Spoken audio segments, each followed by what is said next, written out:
Okay, in this example now, we're introducing friction or resistances to motion. We're going to be certainly doing more on friction later on in this chapter, but at the moment it's just a homogeneous resistance that we're talking about. And in this question as well, we're introducing some more of your mechanics skills from AS. So we've got a body of mass 5 kilograms released from rest on a surface of a rough plane which is inclined at theta equals inverse sine of 3/5 to the horizontal. If the body takes 3 seconds to reach a speed of 4.9 meters per second from rest, find the resistance to motion which the body must be experiencing. So a couple of new little things that they're introducing. This is a way that often in mechanics they represent an angle because it turns into actual values that you can use in your equations. Again, with the advent of these things, it's less important, but nevertheless it is something that you need to be familiar with when working with mechanics problems. So we've got an inclined plane of angle theta. We'll sort out the rest of that in a moment. We got a body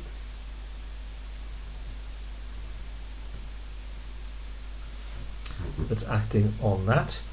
So forces, we got the weight, which is 5g.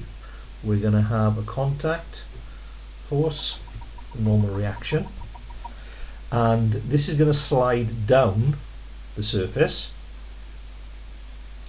so it's going to accelerate in that direction, and the resistance to motion is going to oppose that. So the resistance R is going to act in that direction. So if that's theta, that's theta, so I can remember that. Now then, let's have a little look.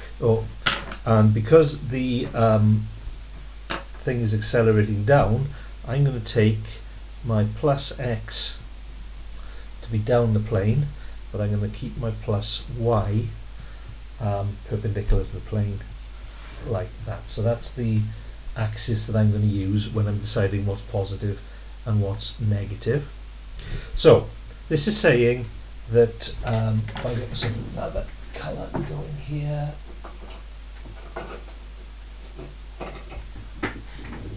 this is telling me that theta is inverse sine of 3/5.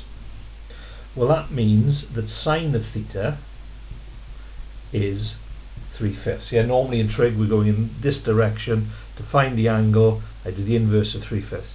So if sine theta equals 3/5, then that means opposite over hypotenuse. So if I just think about my right angle triangle, if that is theta, opposite is 3 and hypotenuse is 5. So I can use Pythag to figure out the missing side here. Now it's almost always, if they're going to give you this information, Pythagorean triple. The most common one of that is your 3, 4, 5 triangle. So this means that I know that sine of theta is 3/5, and I can also now see that cos of theta is adjacent over hypotenuse is 4/5. So when my equations have a cos theta in, I can replace it with 4/5, so 0.8, and where I have a sine theta, I can replace it with 3/5. I don't have to calculate the value. So that is a very common thing you will come across in mechanics problems. So what you need to do, draw yourself a little right angle triangle, rearrange it. Sometimes they give it as cos, in which case it'll be adjacent over hypotenuse, or tan, opposite over adjacent, but it's almost always going to turn into a Pythagorean triple. Right, so back to this.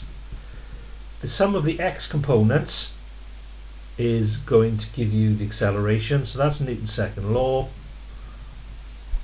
So the sum of the x components equals the mass times the acceleration. There's no acceleration perpendicular to the plane, so that's going to be in equilibrium. So let's go back now then and work with the x components.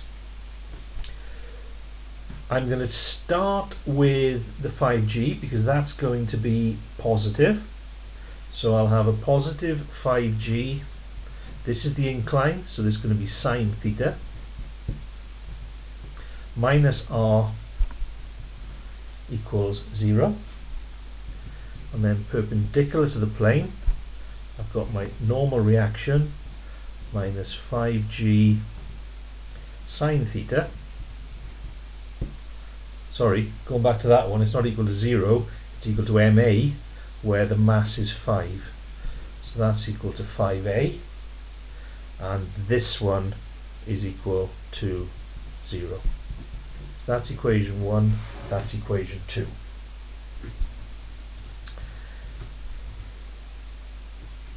So, going back to what they want me to find, they want to find the resistance to motion which the body must be experiencing. So this equation is just going to tell me the normal reaction. It's not asking me for that. But in order to find the resistance to motion, I'm trying to find r, and I've got an acceleration that I don't know.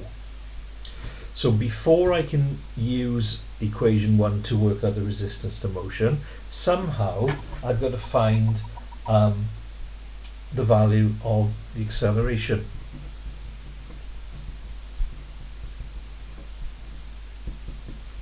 Which is where we go back to our mechanics skills from AS and remember that if we have got something that is accelerating constantly, and we know its final velocity, and we know its initial velocity, and how long it's been accelerating for, we can use the Suvat equations, the constant acceleration formulae, in order to find that. So I know that it's released from rest. I know it's been traveling for 3 seconds, and I know that it's reached a speed of 4.9. So, and I want to find A. So the relationship that links those three is the most fundamental of them. V equals U plus AT. So 4.9 equals 0 plus 3A. So A equals 4.9 over 3.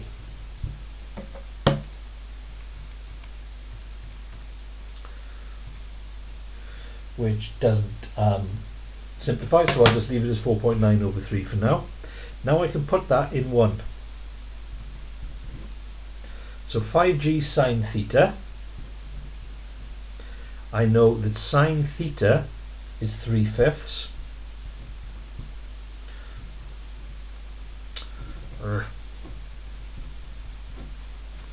The 5's will cancel. Minus r, which is what I want, equals 5 times A, which is 4.9 over 3. So if I rearrange that, I said the 5's will cancel. Take the r to the right hand side because it's negative and bring this over. Then I will have r is going to equal 3g minus 5 lots of 4.9 over 3. Remember, g is stored, well, you may not remember because it's a different example, but I've stored the value of 9.8 into the a variable. So this is going to be 3a minus 5 bracket fraction button 4.9 on the top, 3 on the bottom, close the bracket, equals 29.2 newtons. Sorry, 21.2. But I've got G's in here, so I need to round out to two significant figures, which is 21 newtons to SF. So there you go. So in that example, we're dealing with a resistive force, we're dealing with an inclined plane, and we're also bringing in some constant acceleration formulae work from your AS unit as well. Okay, so we're building up to be able to deal with quite complicated problems now.